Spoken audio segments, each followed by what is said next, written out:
Mr. Speaker, I thank you for this opportunity to also join my colleagues to congratulate the interns who have joined us. Mr. Speaker, I want to say three things. One,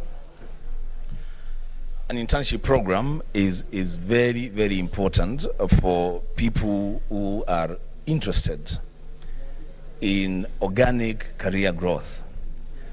Organic growth, Mr. Speaker, where you go through the stages right from the bottom to the topmost position that you can ever achieve.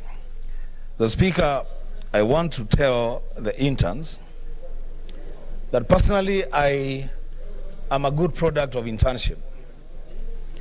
I was inscripted as a speaker into politics and went through a very serious, rigorous internship program for more than 24 years, sitting at the feet of my brother, who was a member of parliament, being given opportunities as the speaker to make mistakes and learn from my own mistakes. So for the interns, I want to call upon them and challenge them to aspire to do whatever job, whatever task is put ahead of them without necessarily worrying too much about the mistakes that may accrue in the process of undertaking the tasks, because it is through those mistakes that you learn and sharpen your skills. The second thing that I want to say, which has been said by my colleagues, do not try to be like any one of us or like another person. Just be yourself. My lecturer at the university told me that you cannot ape and hope to create. For you to be innovative and creative, just be yourself, do what is the right thing to do. And lastly, I've heard Senator Murkomen saying that he wishes that you were here during the debate on that basis for the allocation of resources to counties, because that debate was robust. But you have not missed anything. Mr. Murkomen should have told you, Senator Murkomen should have told you, that we are in the middle of an equally robust debate on the BBI bill.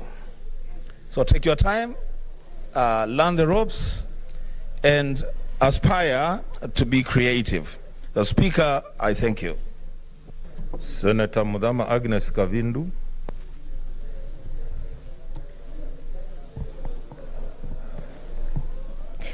Thank you, Mr. Speaker, for this opportunity that you've given me to join you and join the rest of my colleagues in welcoming the interns to this house. I want to say that this is an opportunity that many young people cry for.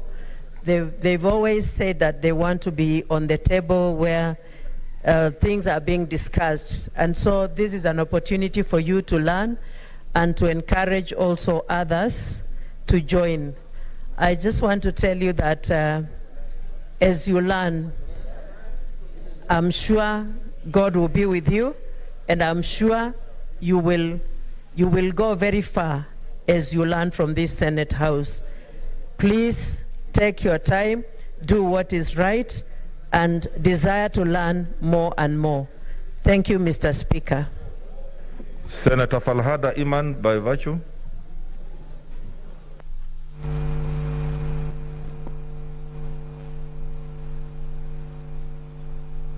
Senator Falhada.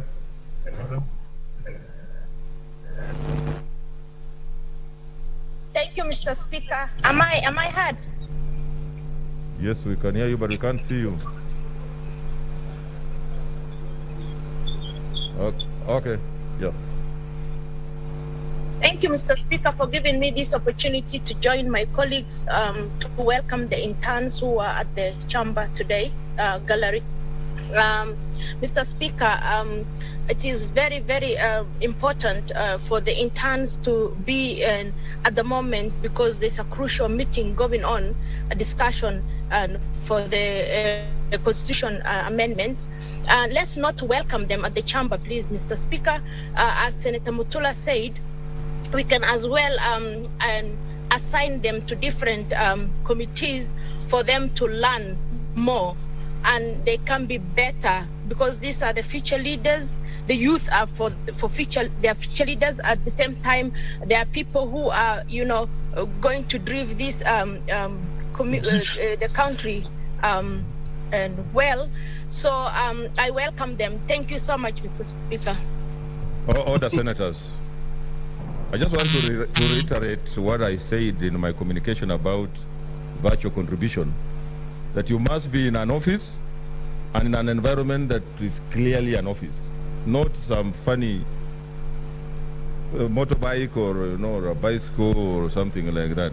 That I will not allow. So,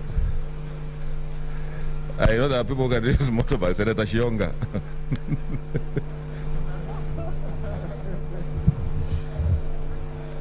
Thank you, Mr. Speaker, for giving me this opportunity to join you and my colleagues in welcoming these young men and women seated in the gallery here today.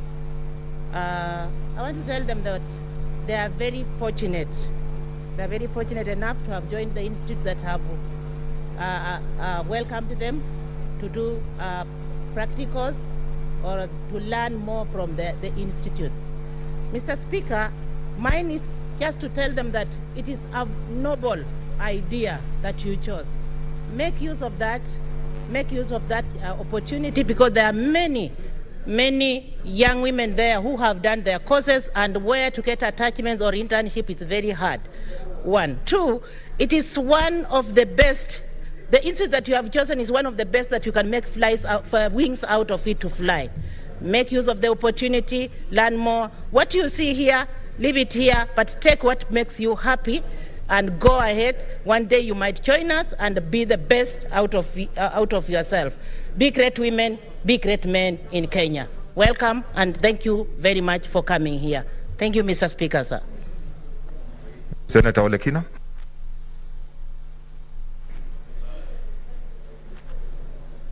Mr. Speaker, I thank you. Let me begin by taking these young men and women in my own personal journey. Back in 1994, I was given an opportunity to work for Reuters International, and we started a program called Africa Journal. I was an intern. Back then, my adopted father, his name is Jared Williams, asked me to stand behind him and to watch everything that he does. I did that, and I credit my success in life to what I learned as an intern. I want to challenge you to really think outside the box and ask yourself, what does an intern need to do? An intern needs to be able to take in what the trainee or the master is doing and do it much better. You guys have a good opportunity. We didn't have an opportunity to be able to be interns in the Senate of the Republic of Kenya or the Parliament of Kenya. This is where we make laws. And I think for you now, it is about time that you immerse yourself into the art of research. Make sure you don't wait to be told do this and do that. When you are working in the corporate world as an intern, most of the time you are made to become a coffee person. Go bring coffee. I did that in the UK. But you have an opportunity now to be able to change your future. While you're here, make sure that you make friends. And you make friends who will be meaningful to your life. Look at the committees that we have. I sit in the health committee. We are dealing with issues which requires the national approach. Do research or go into any other committee like the health committee, the energy committee, look at the devolution committee, and try to ask yourself, what can I do better? And in most cases, because you have a lot of time, you can carry out research that can be able to enrich even our discussion in this House. So, Mr. Speaker, I want to just end by saying that for you now, you have an opportunity to determine even how these members here contribute in this House. Any member you are assigned with, any committee that you are assigned to, make sure you do the research. You go sit down and talk to the members of the clerks of the committees, find out how they are getting their research done, and whenever they're writing, you can even suggest that you do a draft of that letter of the invitation. That will propel you to greater things. Otherwise, I want to welcome you and just want to challenge you to continue using us.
Of the President of Tanzania to be tabled, debated, or noted because of the international obligations that were referred to in that speech and our role in those international obligations, Mr. Speaker, so that we can note those, appreciate the statements and the speech, Mr. Speaker, which was one of its kind. So I thought, Mr. Speaker, you make some communication on it. Thank you.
Okay, order, senators.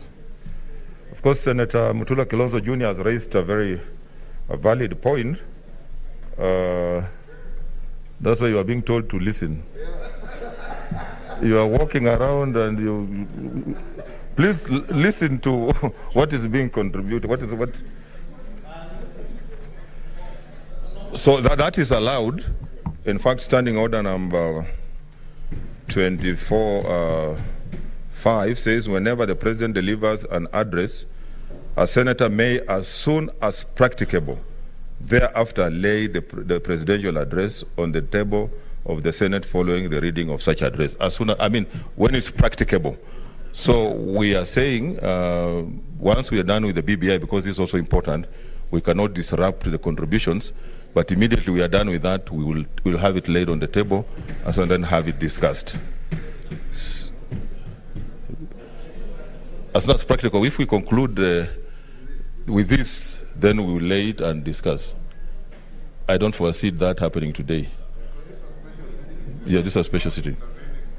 Yeah, it can only be next week when we resume. Senator Malala.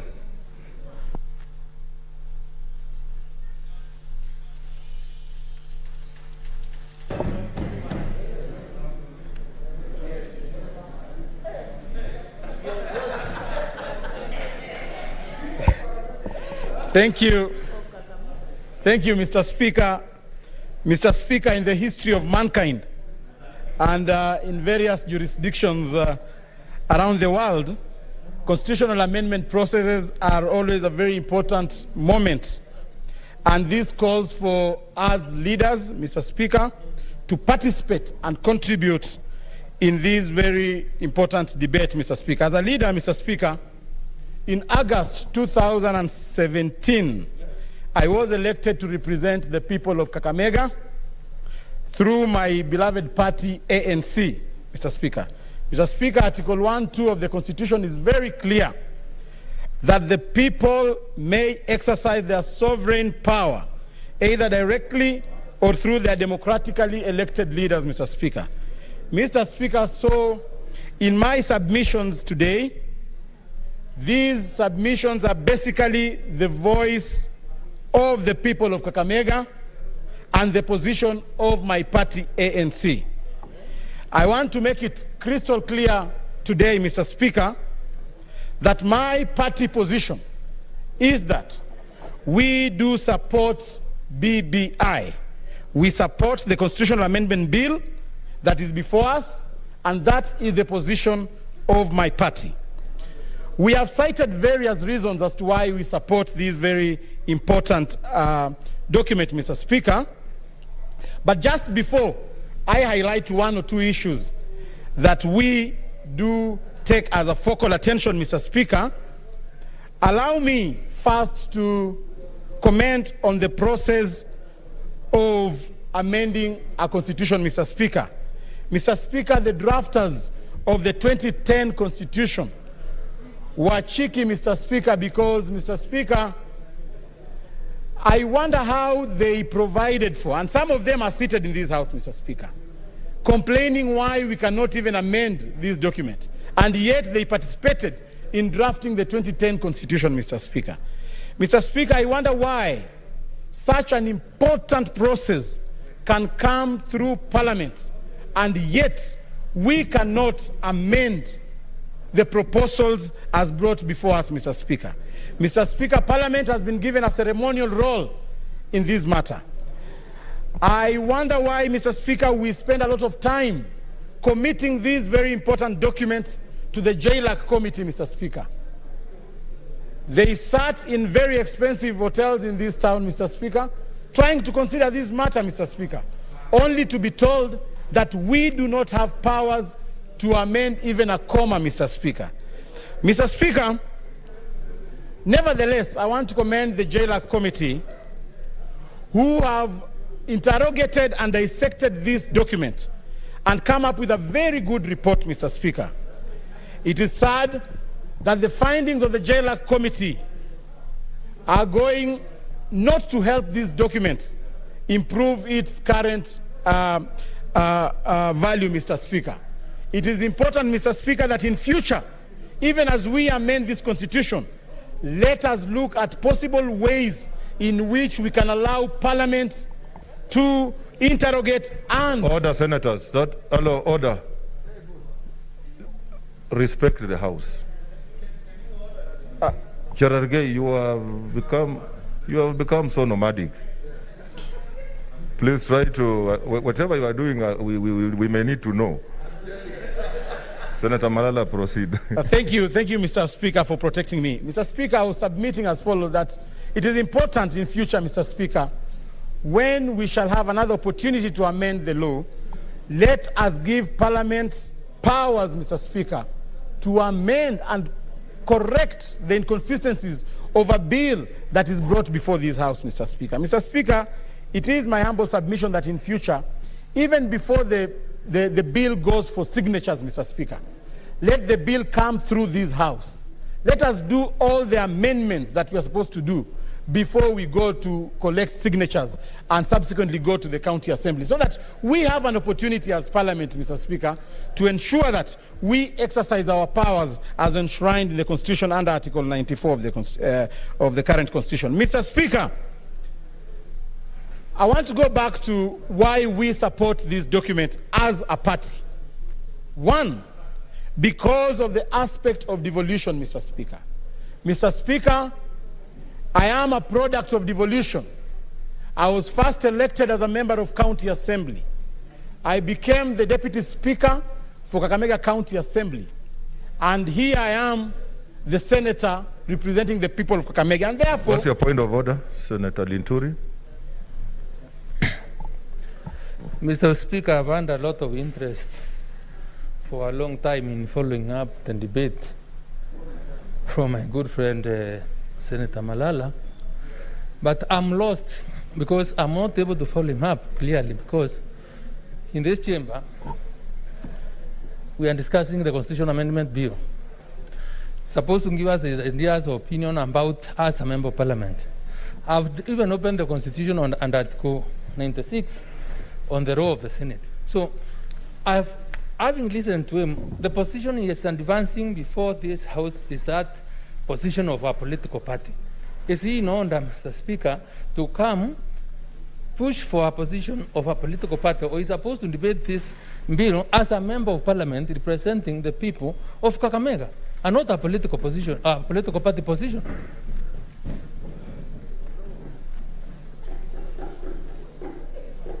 Mr. Speaker, I wonder why some people call themselves learned friends, Mr. Speaker.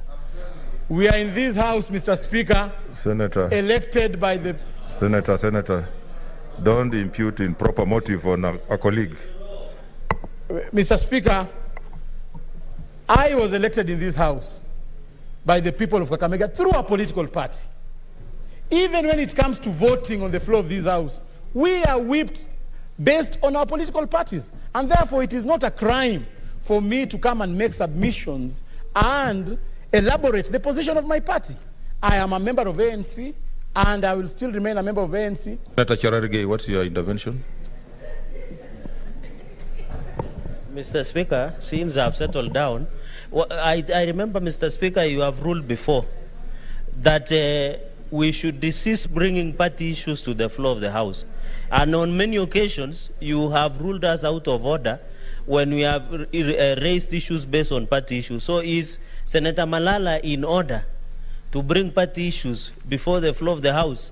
Yes, she should be just debating on the issues that concerns the constitutional amendment, Mr. Speaker. Order, senators. I think let us not divert attention. It's not anyway, it is not bad from making his views and occasionally referring to his party, which brought him here, but it should not overemphasize the aspect of the party. Okay, proceed. What is your point of intervention, Senator Murkomen?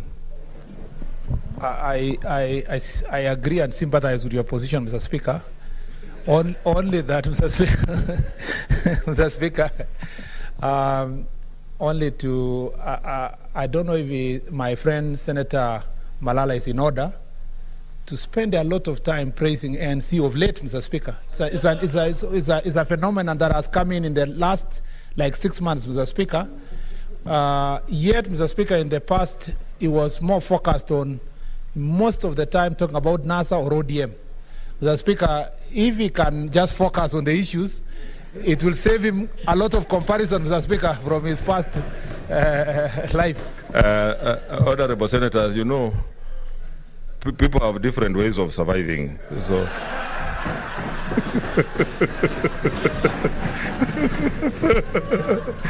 so Senator Malala is surviving. He knows what he's doing. So let us allow him to proceed. Senator Malala. Thank you. Thank you, Mr. Speaker.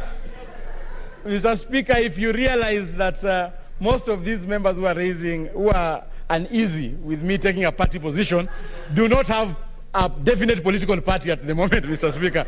That is why they are envious, Mr. Speaker. Mr. Speaker, I was making my submission as to why I, the senator of Kakamega, elected on an ANC party, is supporting the BBI, Mr. Speaker. And my focal attention was drawn on the fact that this document provides that we are going to strengthen devolution in the sense that the resources that are now going to go to our counties are going to be increased. Mr. Speaker, our counties have been surviving with a mere 15%. And sometimes even less, Mr. Speaker. But this document has provided for a 35% provision, Mr. Speaker, whereby county governments will gain in a very big way, Mr. Speaker, when this bill is passed, Mr. Speaker. Mr. Speaker, as we pass this bill, it is also important, Mr. Speaker, to remind the players of devolution, that giving you 35% is not enough, that the solutions of the problems facing our counties will not be achieved when we pass this bill. Yes, we are giving you 35%, but it is important, Mr. Speaker, for the county governments, Mr. Speaker, to use this money appropriately, Mr. Speaker. Mr. Speaker, we've seen county governments misusing and misappropriating funds, Mr. Speaker. That is why, Mr. Speaker, in this dispensation, we've had so many cases of impeachments, Mr. Speaker. And it is not, Mr. Speaker, our role as Senate, Mr. Speaker, is first to defend devolution. But we need to ensure that the money that go to the county governments, Mr. Speaker, are well spent, Mr. Speaker. This brings me back to what I saw in Naivasha, Mr. Speaker. When we were converging in Naivasha, Mr. Speaker, members of the National Assembly, Mr. Speaker, ganged up and insisted that the Constituency Development Fund must be in the Constitutional Amendment Bill, Mr. Speaker.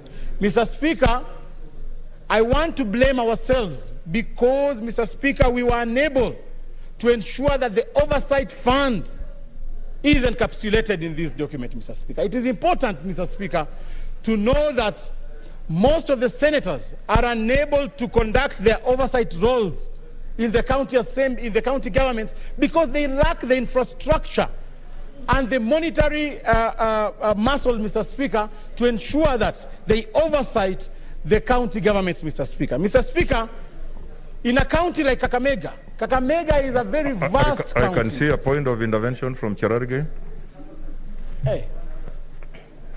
Mr. Speaker, is it in order to say, because, and then I'm the chair emeritus of JLAC, we did draft submissions that were presented by the then Deputy Speaker, Professor Kithure Kindiki, in KICC before the BBI Secretariat. Is it in order for the Honorable Senator and leader of Kakamega delegation to tell this House that the Senate did not make their position known, yet we did submit upon your directions before the BBI Secretariat? Is it in order to mislead when people are taking chai and mandazi in Naivasha to refer that it was a serious forum?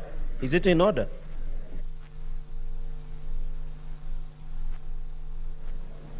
Mr. Speaker, I think we have various ways of achieving. There is another intervention, Senator Malala, from Senator Mogeni.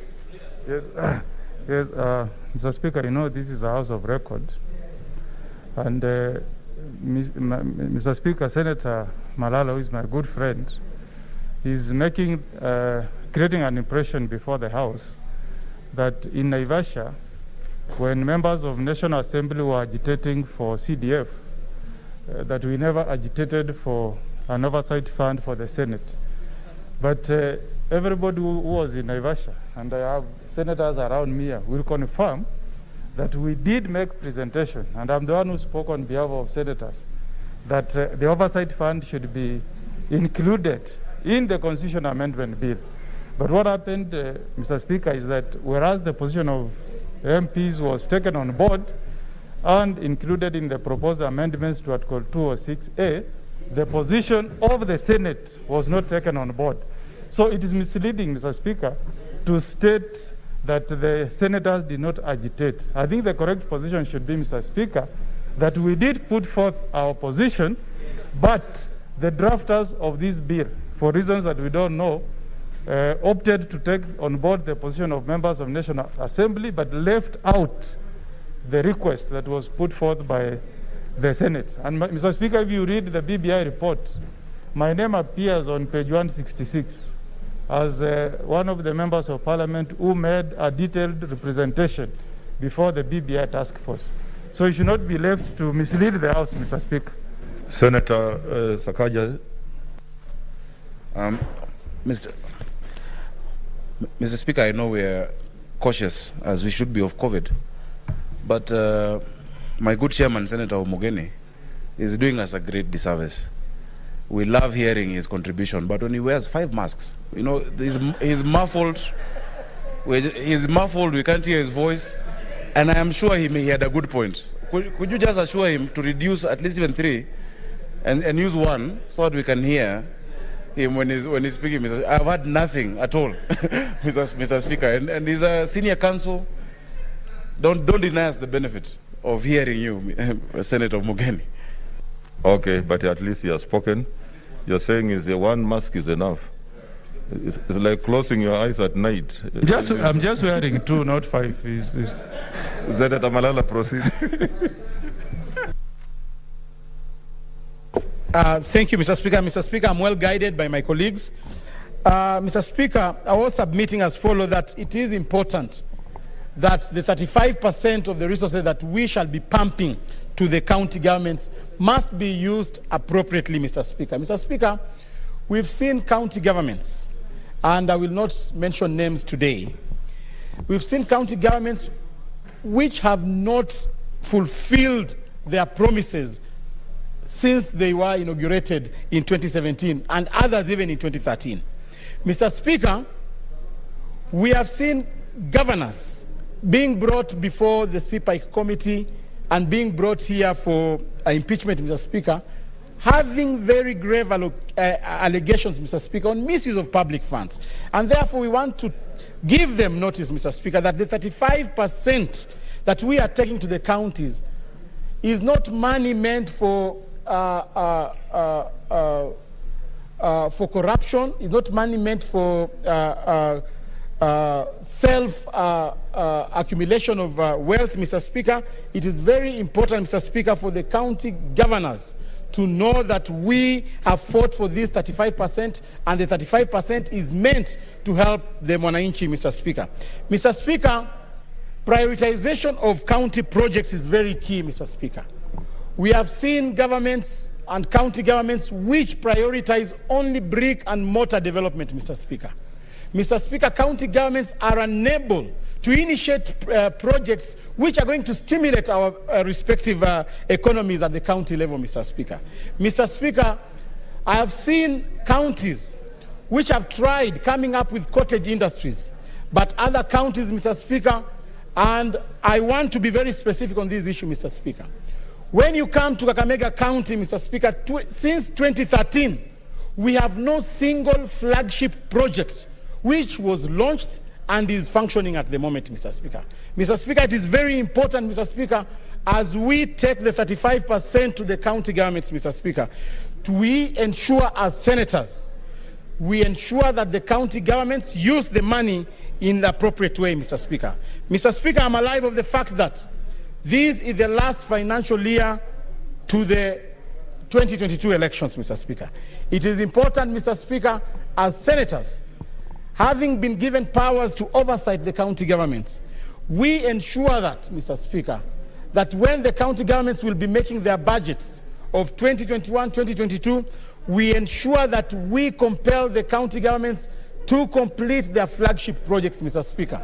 Mr. Speaker, the second reason as to why we are supporting BBI, we need to walk down the memory lane and remind ourselves, how did this BBI concept come up? Mr. Speaker, I want to remind ourselves that the BBI process began through the handshake between President Uhuru Kenyatta and Right Honorable Raila Amolo Odinga. Mr. Speaker, this came up after a very divisive election in 2017 and even in the previous years, Mr. Speaker.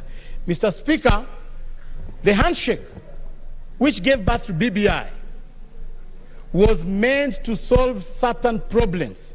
And we need to ask ourselves, has this document issued solutions to the said problems, Mr. Speaker? Mr. Speaker, one of the problems that we faced before the handshake was this country was getting into, in every electioneering year, Mr. Speaker, we were getting into a divisive election, Mr. Speaker. Mr. Speaker, I want to remember the 2007 elections, whereby blood was shed, Mr. Speaker, just because of a vote, Mr. Speaker. I want to remember the 2017 elections, Mr. Speaker. We ran around this country, Mr. Speaker, protesting. We even risked our lives, Mr. Speaker, to go and swear in a people's president, Mr. Speaker. And these are the reason why this document, Mr. Speaker, was brought forth. So we need to ask ourselves, has this document sorted out the issue of a divisive election, Mr. Speaker? Mr. Speaker, one among the key issues that the BBI, the handshake, brought about was the shared prosperity, Mr. Speaker. Mr. Speaker, we need to speak, and I want to talk to the young senators of this House. I want to talk to Senator Cherargei. I want to talk to Senator Sakaja. I want to talk to Senator Anwar. We need to have an opportunity to speak out our minds at this time. This is our moment. When James Orengo was a youth, he spoke his mind out. When Raila Odinga was a youth, he spoke his mind out. I want to urge the youth of this House, Mr. Speaker, to speak your mind. And I want to speak my mind on this particular issue, Mr. Speaker. Shared prosperity. Shared prosperity. Mr. Speaker, if we do not sort out this problem at this juncture, we are lying to ourselves. This document will remain to be an academic document, Mr. Speaker. Mr. Speaker, we need to remain focused on the issue of putting our country together, cohesion and integration. And the only way we can achieve this, Mr. Speaker, is by ensuring that the resources and the opportunities that are available for this country are shared equitably, Mr. Speaker. Senator Nderitu, what's your point of intervention? I hope they're not eating into Mr. Speaker, I just wanted to get the clarification from the Senator of Kakamega, whether Senator Anwar, Senator Sakaja, Senator Cherargei. Senator Malala, you are being addressed, so yes, I'll take your seat. Mr. Speaker, I was wondering whether Senator for Kakamega was in order to ask whether Senator Sakaja, Senator Anwar, Senator Cherargei, whether they have not spoken their mind. I'm wondering whether he's speaking on their behalf or they have not spoken their mind. I didn't get.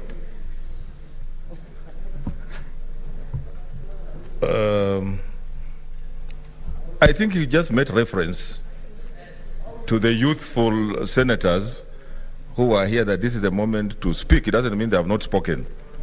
The old ones have already spoken their mind. That's what he said. Yeah. They spoke their mind when they were youths. That's what he said. Senator Malala concluded. Yeah, Mr. Speaker, I hope they're not eating into my time, Mr. Speaker. And those interventions are disrupting my thought process, Mr. Speaker. Mr. Speaker, if we don't solve this problem of an equal distribution of resources and opportunities in this country, then this BBI document will remain to be an academic document. Mr. Speaker, we must tell our people right now, Mr. Speaker, that there are certain parts of this country which have been neglected, Mr. Speaker. I want to speak for my people here today, Mr. Speaker. Mr. Speaker, as we speak right now, the Western region has been neglected by this government. There is no single factory that is operating in Western region. The sugarcane farmers are languishing in abject poverty, Mr. Speaker. Mr. Speaker, it is true. We do not have a single industry to employ our youth in the entire Western region. Nzoia Sugar Company is closed. Mumia Sugar Company is closed. Chemilil is closed. Moroni is closed, Mr. Speaker. Sony Sugar Company is closed. Webuye Pan Paper is closed, Mr. Speaker. We have not seen the enthusiasm of the government to sort out the problems in Western Province, Mr. Speaker. We have seen a lot of energy, Mr. Speaker, in this government, Mr. Speaker. Do you want to be informed, Senator Malala? Mr. Speaker, they're interrupting my thought process. No, we will, I'll add you some more time. Do you want to be informed? Yeah, I can listen to you. Okay, Senator Linturi. You know, there's a powerful legislator and a good man who at times speaks for the good of his people. But Mr. Speaker, when he gets to situations where he laments of what is happening or continues to happen, I think, Mr. Speaker, he must be able to know and take his people in a different trajectory, considering that major problem has been, number one, their failure to read the signs of the day. And because as they wait to complain, they are waiting for an endorsement, and they can't see even the presidency itself is divided, and that document is not meant to bring unity because the center is not voting. What's your point of, there's a point of intervention, Mr. Malala? Mr. Speaker, is it in order for the future of Western Kenya and the future of Kakamega County, Senator Cleophas Malala, the former deputy minority leader, to say, is it in order to say that BBI brought prosperity, unity and peace, and including economic prosperity, then go ahead and lament that there is nothing that is happening in Western Kenya? Why is he having double speak? And yet he's saying the handshake has promoted peace, has promoted unity, has promoted development. Is it in order for Senator Cleophas Malala to double speak, to speak from both sides of his mouth on this issue? He should either tell us he should not become a hermaphrodite, Mr. Speaker, by saying he's supporting the BBI, then he goes ahead and also bashes it. He's giving us a kiss of Judas, Mr. Speaker. Senator Malala, I know you are equal to the task. In terms of language, you can respond to. Mr. Speaker, I'm just picking cue from my father, Senator Wetangula, who speaks his mind and votes otherwise, Mr. Speaker.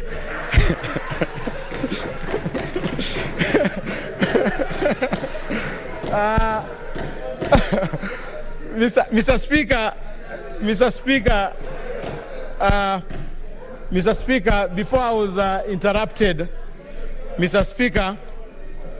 There's a point of order from Senator Wambua.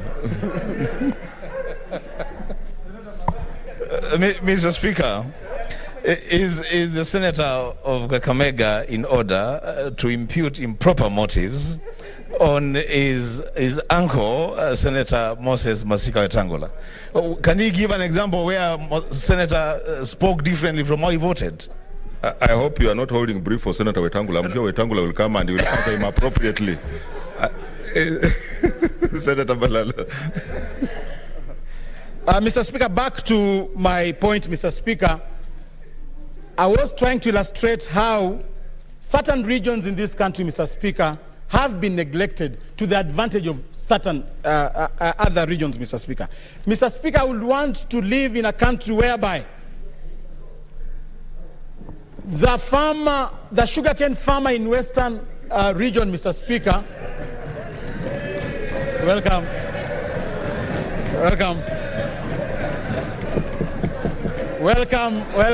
Senator. Mr. Speaker, I was speaking on the issue of the farmer, the sugarcane farmer, and I have said on the floor of this House that Senator Wetangula has been on the forefront fighting for the farmers of the Western region, Mr. Speaker. And I want to join you, Mr. Speaker, in saying that I want to see a day in this country, Mr. Speaker, when the sugarcane farmer in Kakamega is treated the same way with a coffee farmer in Central Province, Mr. Speaker. Mr. Speaker, I want to see a day in this country when the sugarcane farmer or a maize farmer in Kakamega County is treated the same way with an Irish potato farmer in Kirinyaga County, Mr. Speaker. Mr. Speaker, that is what we call shared prosperity, Mr. Speaker. Mr. Speaker, when you look at the public service, Mr. Speaker, it is quite a shame that some of the communities in this country are not well represented in the public service. And I hope that BBI is going to sort out this problem. Let us not use, Mr. Speaker, these exercises, Mr. Speaker, to woodwink some of us to pass it and then go back to the normal practices we've had, Mr. Speaker. Senator Kimani Wamatangi, what's your intervention?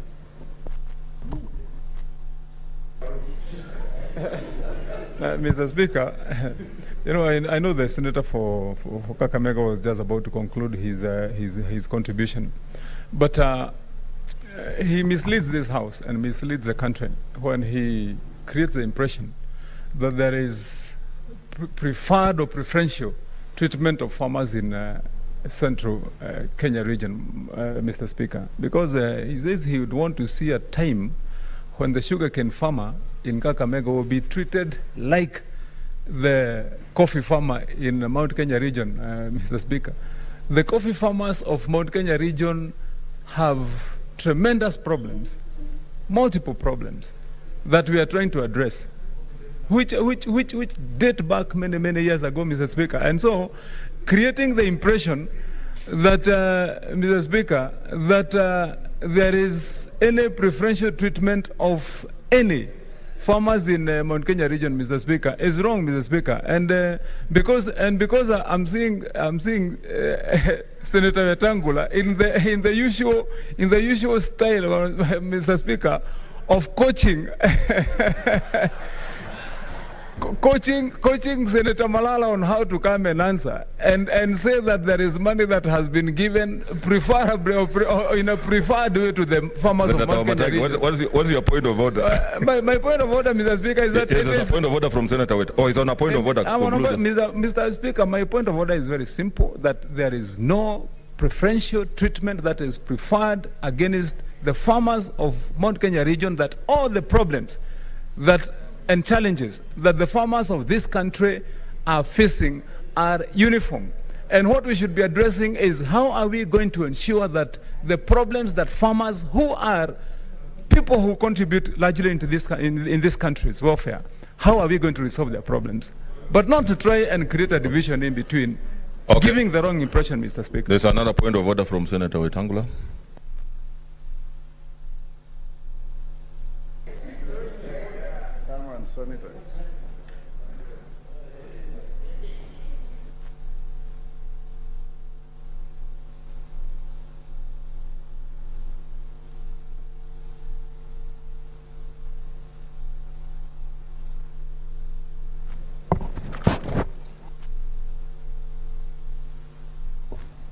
Mr. Speaker, you know, the Bible says a wicked man is always running even when he's not being chased. And Charles Dickens said, a coward will always whistle in the dark, hoping he'll scare away invisible enemies and ghosts. Mr. Speaker, the distinguished senator for Kiambu, a great friend of mine, knows very well that the inequality that we keep crying about is real. I brought a question to this House, Mr. Speaker. It is still pending before the Agriculture Committee. And when the senator for Kiambu stood up and attempted to dispute the facts, he fell flat on his face, Mr. Speaker. That 3.6 billion shillings called the Cherry Fund from the World Bank coming to revive coffee was given to one region of the country to the total exclusion of everybody else. Areas that grow coffee, Nyamira, Kisii, Nandi, Kericho, Vihiga, Kakamega, Bungoma, Trans Nzoia, West Pokot, and Uasin Gishu were completely left out. All the 3.6 billion went to one region. If that is not marginalization and exclusion, then English has lost meaning. Senator Ephraim Maina, there's a point of order from Ephraim Maina first, Senator.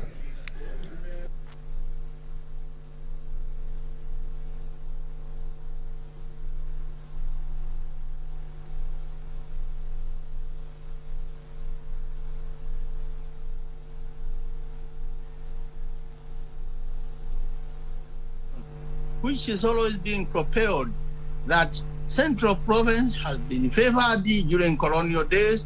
Central Province even now enjoys some favoritism, and Mr. Speaker, the way the sugar farmers are suffering in Western Kenya, it is the same way our farmers, coffee farmers in Central and the other places, Ukabani, and anywhere, anybody growing coffee today is suffering. Therefore, Mr. Speaker, let them bring out their issues, but not try to insinuate that Central, maybe the favoritism to Central region is the one causing their, their suffering.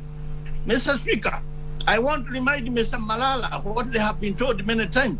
At one time during Moi's government, they had 7 ministers in his cabinet, Mr. Speaker, and the industries he's talking about, they have been in government, sometimes more than Central, and they could have sorted themselves out. Therefore, Mr. Speaker, is Mr. Malala in order to bring this notion and propagate it to the whole nation, which is divisive. There's a point of order from Mutula Kilozo Jr. I'll come.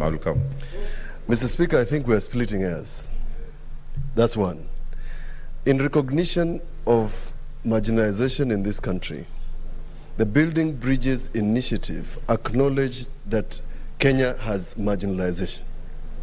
We have a report here tabled that shows the rest of the country as red and a small portion of this country as green, tabled by CRA.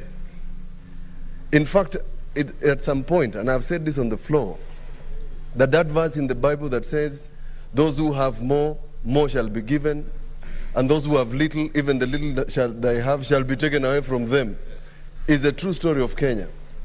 So what Senator Malala is saying is that we hope that in the BBI, in the Building Bridges Initiative, you're going to bridge this disparity. Isn't it a fact that there is 2,500 kilometers of tarmac in Senator Omatangi's county,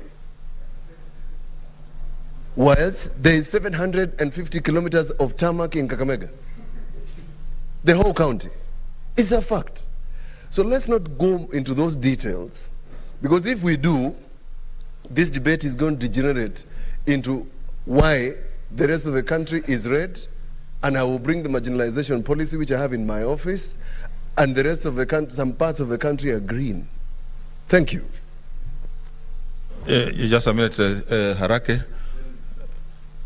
I'll give you. Let me also give an opportunity to those who have not said. Thank you, Mr. Speaker. I think my good friend Senator of Machakos actually stole my thoughts. So, but that having been said, is the rest of is the rest of, you know, Senator Malala has said how Western Kenya has been marginalized, and Central is saying they're marginalized, and the coffee farmers. Who is talking about the livestock farmers who've never even been mentioned, who've been on the periphery of everywhere, who have never ever been even within BBI, they're still not being mentioned. So I think it's about time we stopped lamenting and started looking properly and equally at these things, Mr. Speaker. Okay, what's your point of order, Wetangula? Then Senator Kimani. Mr. Speaker, we should not let facts be swept under the carpet. The distinguished senator for Nyeri, the tycoon, and the distinguished senator for Kiambu actually are contradicting the President of the Republic of Kenya, whom they profess to support. Because the President of the Republic of Kenya, whom we support, sat down with the leader of ODM, and among the many things they listed for BBI was that there was marginalization, there was unequal development, there were unequal opportunities to Kenyans, and many other historical wrongs that we need to change. And Mr. Speaker, when we live a lie, and when we live in denial, then we cannot solve the problems of this country. When we stand here, Mr. Speaker, and say, this and this area has a comparative advantage over this other area for the following reasons, these are facts. For example, Mr. Speaker, Nairobi, one would think Nairobi is rich. the highest concentration of poor people in Kenya is in Nairobi. And this is a fact. And we want to see Kibra, we want to see Mathare, Mukuru, and all these become part of our history, not part of our present and future. So I want to urge Senator Omatangi and Senator Ephraim Maina not to live a lie that even the president has acknowledged. He didn't say which area is advantaged and which one isn't, but he said there are areas that are advantaged and there are areas that are disadvantaged. Okay. So let's proceed, Mr. Speaker, with what Senator Malala, my distinguished son, is saying. That, Mr. Speaker, to support the BBI bill does not take away your ability to be critical about issues in it. Because if we don't do that, then the bill would have been put on the table, we would have noted and voted. That's why we are debating. That's why Abshiro is talking about livestock. That is why young Cherargei was yapping here and crying about tea. And others, Mr. Speaker. Let's not live a lie, for heaven's sake. Senator Kimani Wamatangi, what's your point of order? So try to keep them short so that we make progress. Mr. Speaker, in raising my point of order against what Senator Wetangula has said, Mr. Speaker, I will not go into the details of trying to narrate to this House and tell a story of how the coffee they speak about is being uprooted in Kiambu, in Nyeri, and wherever by farmers who are desperate. I will not go to that story. But let me go straight to the point of what I want to raise, especially about Senator Wetangula. A senator who has served in this House for 2 terms and in the National Assembly, Mr. Speaker. And first, he's out of order. Because when he comes to the dispatch box here, Mr. Speaker, and tells this House, Mr. Speaker, that we are out of order because he bases his argument on a question he posed to a committee which is yet to be responded to, and yet he comes here with an answer and says that he sent a question saying that there has been money alleged which has been taken to one region. That question has not been, he is the one who is telling the House that question is still with the Committee on Agriculture. Yet he comes with an answer. But Mr. Speaker, I'm on a point of order. The senator for Bungoma is absolutely out of order, Mr. Speaker. He cannot pretend that he will come here and provide the same answer he's seeking for. Lastly, Mr. Speaker, you know, when the history of this country about marginalization is told, and I think that's the way it should be, the people of Mount Kenya region should speak. We should say why we live entirely in a whole region, in quarter by quarter portions of land, while people in this country, Mr. Speaker, still live in thousands and thousands of acres, Mr. Speaker, people have got in each region areas where they can claim that there is marginalization. So if we try to pick specific places whereby we will be saying that this section is marginalized because they have this problem or these ones have that problem, Mr. Speaker, we can all claim historically that there are areas where we have not been treated right by the systems which were there since colonialism, Mr. Speaker. And we cannot attempt Mr. Speaker, to bring another narrative, Mr. Speaker. And so I want to urge my colleagues, if you want us to build a good country and a country for all of us, let us focus on how we are going to build a modern day country with equal opportunities with our new devolution, our new constitution. Let us not try to go into the past and paint a wrong picture that is dividing this country and sending the wrong impression. Thank you, Senator Sakaja. Order, senators. Please, let's keep our points of order brief because time is of essence. You know, we are about to adjourn. Senator. Mr. Speaker, this is the Senate of the Republic of Kenya. This is a house of equalization, Mr. Speaker. Mr. Speaker, while facts can be stated, there's a difference between knowledge and wisdom. Knowledge is knowing that a rose flower smells better than cabbage. But wisdom is then knowing also that it might not taste better if you cook it. Mr. Speaker, even as we speak about the situations in this country, what does BBI present us? It's an opportunity, Mr. Speaker, to change from, we cannot be merchants of despair in this country, in this house, and perpetuate an us versus them narrative, Mr. Speaker. You know, the politics of seesaw, that you're up because I'm down, and I'm down because you're up, is really what we're trying to move beyond in this country. It is true, many parts of this country, including Nairobi, have been marginalized. But as the people who Kenya is looking at today, what hope are we spreading. You know, I cannot say that my farmer does not have because his has. Because then we're creating further division, Mr. Speaker. So I just pray, as Senator Mutula said, instead of splitting hairs, as we cannot, where we have been as a country, take cognizance of that, but then perpetuate hope and present a future for this country by saying this is what BBI then is presenting, and this is where we want to go as a country. That is what is here, Sasa. Order, Senator. Otherwise, everyone can complain. I can complain about Kibra, I can complain about Kawangware, and then what are we selling despair to those people or hope? So, Mr. Speaker, let us not dwell on that. Senator Malala has given a very good illustration of his points on BBI. Let's accept reality. We cannot change the history. But we have an opportunity in this House as senators and as leaders to then design the future, Mr. Speaker. That's why we're here. Order, senators. Order. What you are raising are not points of order. These are just points of argument and positions you are taking. So I direct that Senator Malala concludes his debate.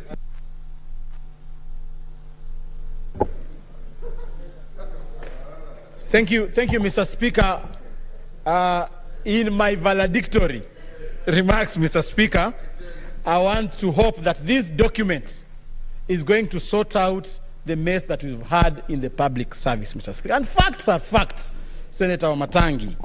You'll ask yourself today evening, who is the head of the executive? Who is the head of the Parliamentary Service Commission? Who is the head of judiciary?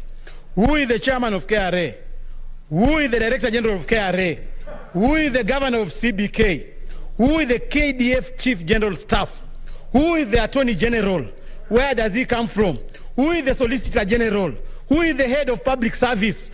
Who is the CS Public Service? Who is the Chairperson, Public Service Commission? And who is the Ambassador of US?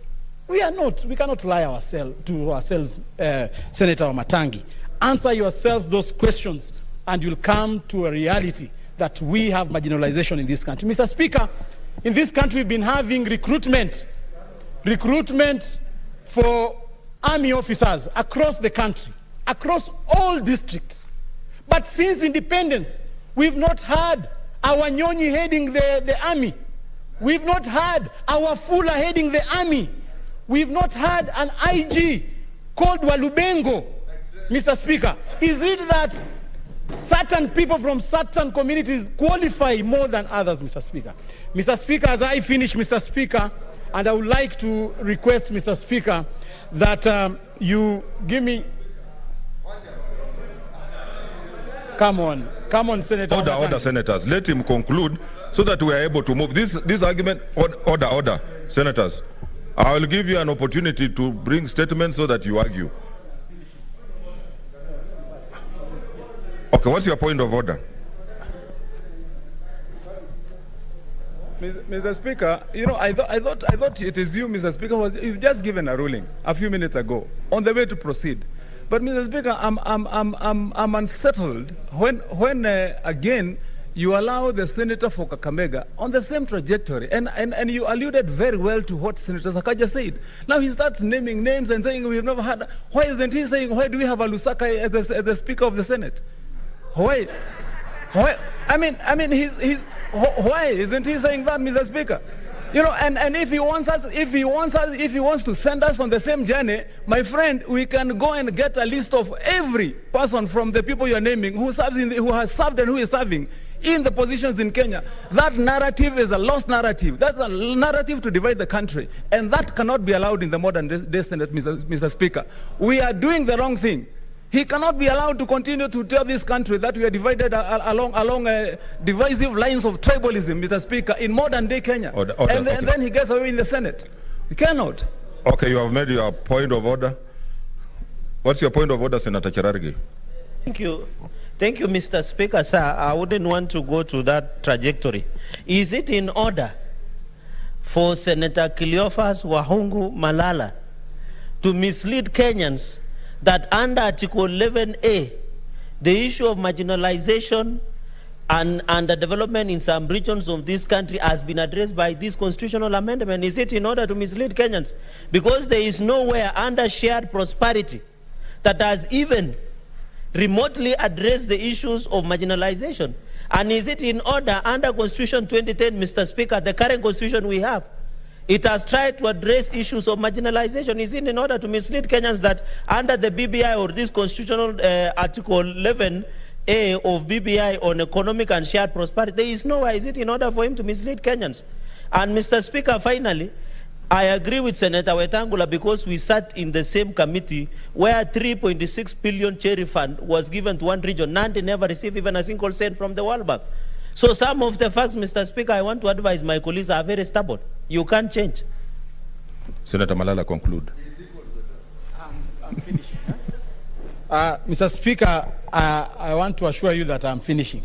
But I've come to realize that facts disturb even the dead. Mr. Speaker, we need to ask ourselves, why are we in this situation, Mr. Speaker? And I think the BBI is giving a solution to this. Mr. Speaker, the BBI has provided for a position, a substantive position for the leader of opposition. It is very important, Mr. Speaker, for this country to have opposition, Mr. Speaker. Mr. Speaker, as we speak right now, the problems we are suffering is because we do not have an opposition in this country, Mr. Speaker.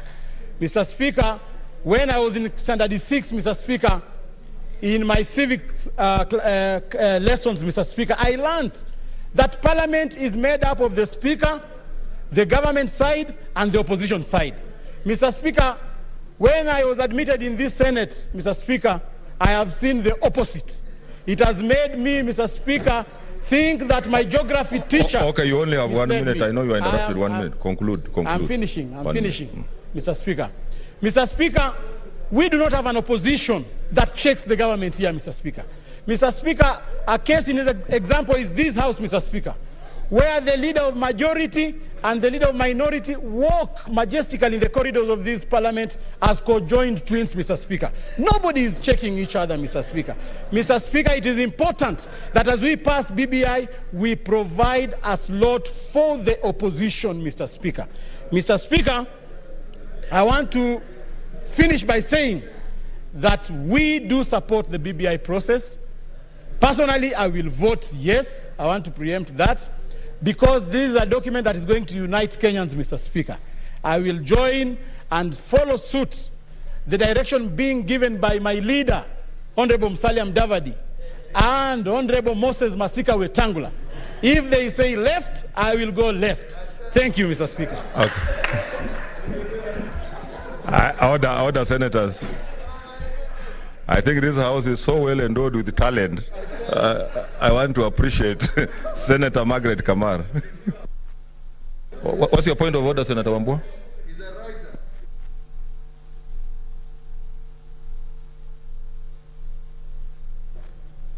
Thank you, Mr. Speaker. Mr. Speaker, I rise to seek your guidance.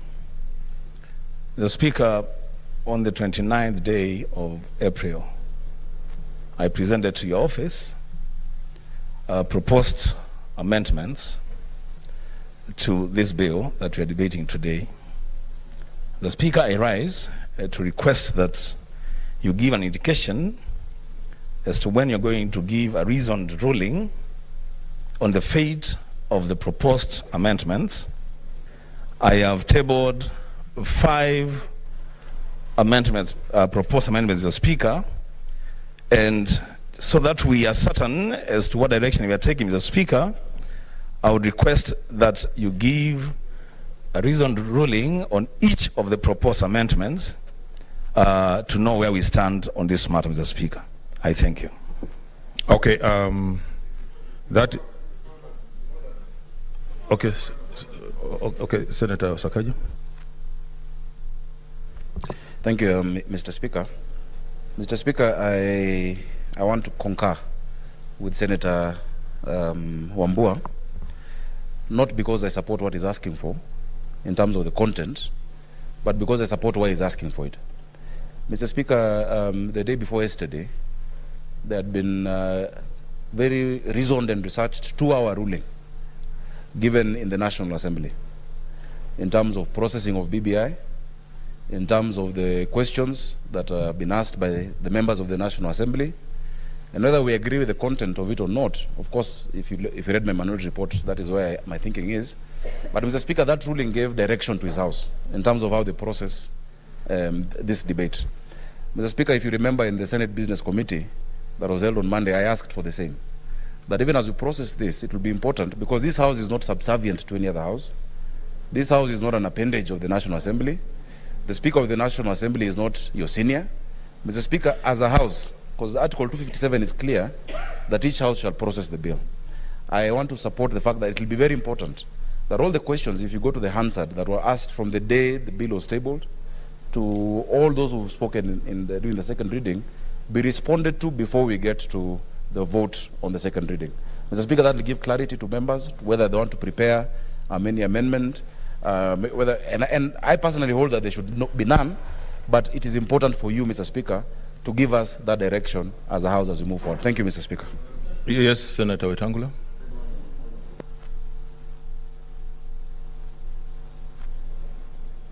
Mr. Speaker, it's good to move with precision and clarity.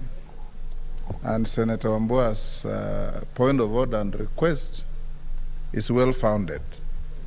That you do give direction. Many of us who support this bill have voiced concern about certain issues in the bill that can create problems. And Mr. Speaker, I don't see the majority or minority leader, but their officers are represented here. As we go to the deputy whips are here. Mr. Speaker, as we move towards the end of this debate, I want to respectfully submit to this House that a process of legislation, particularly on a constitution, is supposed to solve problems, not to create problems. And as my brother, Senator Omatangi, sits here as a chief whip and his team, I just want to tickle your mind on just 2 points that you need to look at and see whether we are creating a problem for the future or not. Articles, Mr. Speaker, 152, 53, 54, 55 are being amended to remove the approval by the National Assembly of appointments of ministers, of PSS, and others.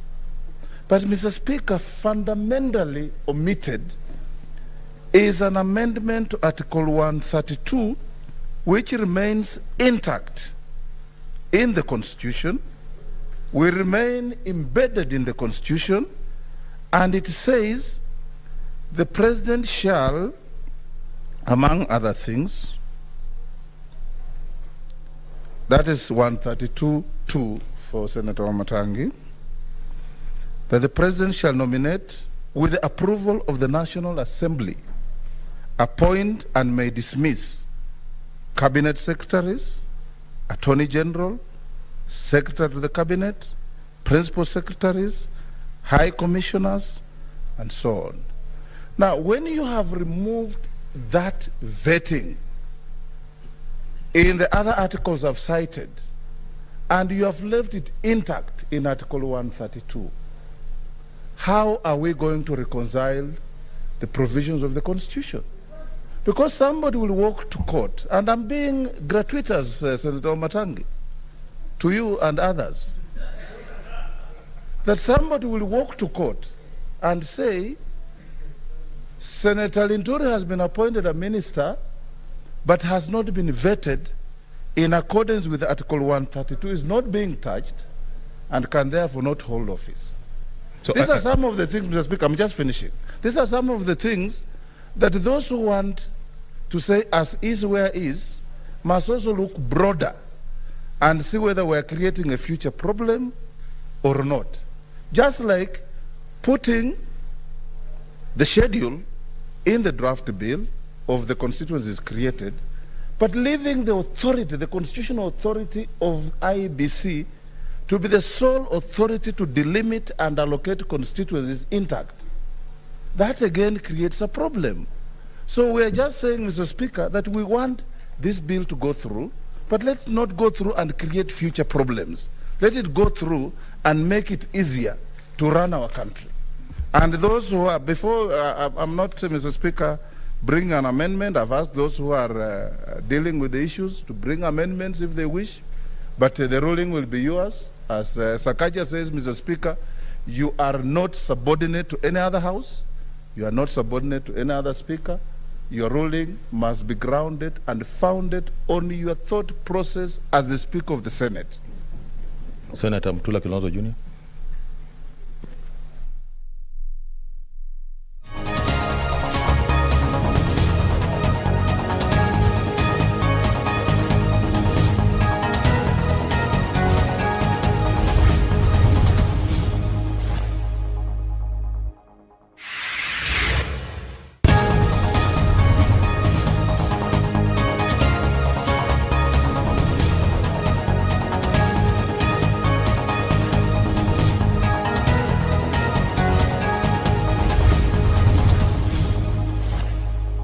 zinakuja katika eneo bunge zitawekwa katika katiba.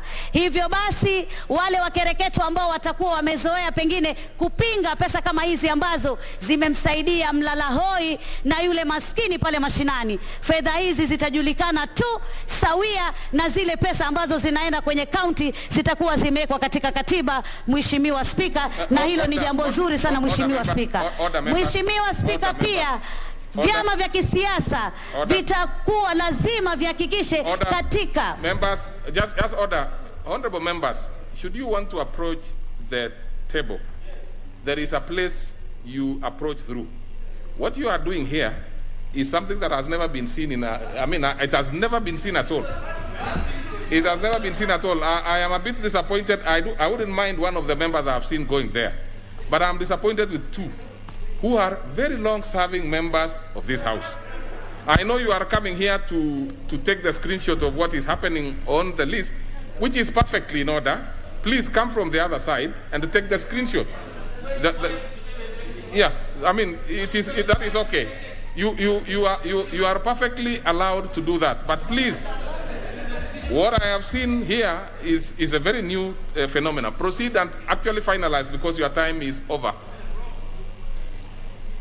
Mheshimiwa Spika, hata maseneta sasa hivi watakuwa na uwezo wa kuangazia zile fedha ambazo zimekusanywa na kaunti, si zile tu ambazo zimetoka katika ngazi ya kitaifa. Vile vile pia Mheshimiwa Spika, watu watateuliwa baada ya kura zishapigwa, waliochaguliwa wamechaguliwa, na wale watakaoteuliwa ni wale ambao pia wamegombea, wameng'ang'ana katika uchaguzi na pengine wakaanguka kwa bahati mbaya ama nzuri, hivyo basi wao ndio wataweza kupatiwa nafasi. Mheshimiwa Spika, naunga sana mswada huu kwa sababu ni mswada ambao utaleta maridhiano, utaleta maelewano katika taifa, na pia mambo ya uchaguzi yatakuwa na imani na kutakuwa na amani katika taifa letu la Kenya. Asante Mheshimiwa Spika. Kamoti Mwamkale. Thank you, Mr. Speaker, for giving me this opportunity. And honorable members, any member who wants to look at the screen should come from this other side. It will be easier.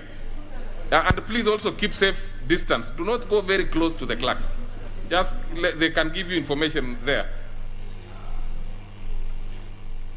Mr. Speaker, I will disclose that I am a member of the Jailer Committee, which really sifted through this Amendment Bill 2020.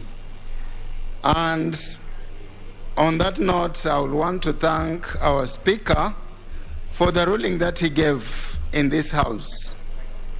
Indeed, there has been doubts on these documents, not only in the House, but even out there. It has been in the social media, it has been in the mainstream media that there were two versions of documents, and the Speaker put it clearly that indeed, if there are any differences, then they can only be said to be typo errors. Typo errors in the sense that one of the documents, because we were told there are two versions of this document. One of the documents indicates or cites Article 87.7, while the other one cites Article 89.7. Mr. Speaker, did put it right in his ruling that indeed there is no such a thing, or there is no 87.7 is an article that does not exist. You go to your 2010 Constitution, look for 87.7, it will not be there. Article 87 finishes with 87.3. So indeed, these were typo errors, and the ruling of the Speaker really did put this nation at peace as far as this document is concerned. Mr. Speaker, another issue that social media really capitalized on was that this was not a popular initiative document as indicated. But Mr. Speaker, I am inviting the people to look at the process, not the origin of the idea. It is the process that will determine whether this is a popular initiative or otherwise.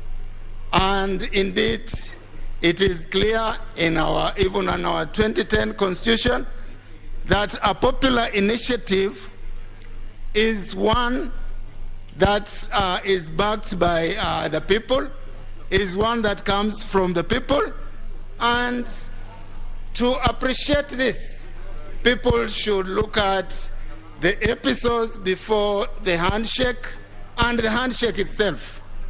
Indeed, that history will make people appreciate that we have a document that is going to solve our problems. Mr. Speaker, if you look at this amendment, it addresses all the 9 points that were identified after the handshake, and these 9 points were debated by members of the public.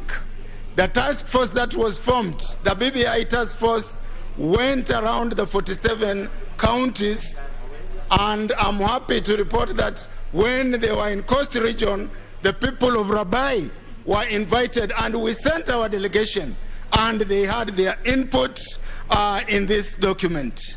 So indeed, the report that the steering committee used to come up with the bill, because it's the steering committee that came up with this bill, that report included all the views of the people of Kenya. So these being views of people of Kenya, nobody can really say that it is from the handshake brothers, as I've heard it being said. These are views of the people, and it doesn't matter who really came up with the idea. Our president, our former prime minister could have come up with the idea, but this idea was taken to the people, and it's the people who gave us the gist of this 2020 amendment. Mr. Speaker, no document is perfect.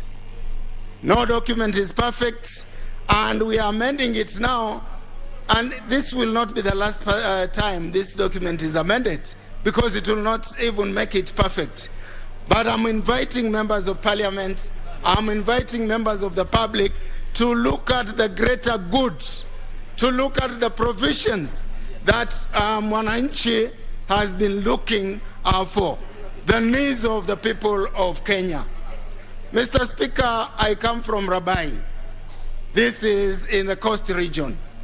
And our history, we've had a history of complaining that the national cake was not reaching Coast Province, and at one time people even suggested that Pwani si Kenya. But here we have 35%, which is going to the counties. Members of this house have died because of our hospitals have no facilities, no oxygen facilities. We've lost members here. If we say no to that 35%, it will mean even the COVID issue that we are saying should have been given priority will not be able to be addressed by counties of this republic. So, Mr. Speaker, let us focus on the greater good of this document. Let us pass it for posterity, and we should not mix it with 2022, because most of us who are opposing this have 2022 in mind. Let us look at it for prosperity of the people